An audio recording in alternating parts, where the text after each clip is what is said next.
So hello everyone, welcome back to my channel. I think you are on a mission to craft the perfect YouTube thumbnail. You want that captivating background blur, but juggling complex editing tools can be a hustle.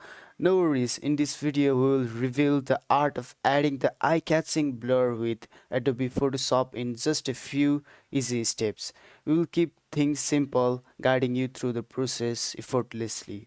I'm excited to show you two fantastic methods to make your visuals pop. So without any more delay, let's jump right in. Method 1. Small parts blur. First, ensure you have your image open in Adobe Photoshop. In this layers panel, simply right click on the layer you wish to apply the blur to.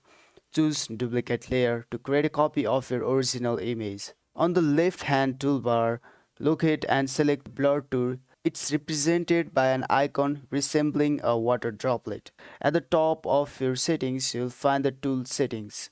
Adjust the brush size and hardness according to your requirements. Now let's apply the blur. Now click and drag the brush over the specific part of the image you want to blur. Keep your mouse or stalls moving in the direction you wish the blur effect to appear.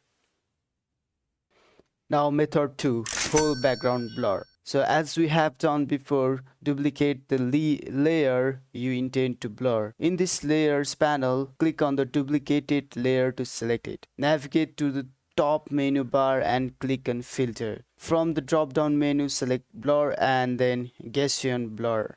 A dialog box will pop up allowing you to modify the radius slider to control the level of blur for the entire image. A higher radius means a more pronounced blur.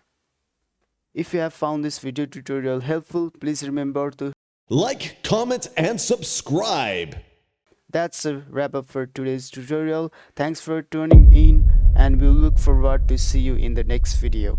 Thank you.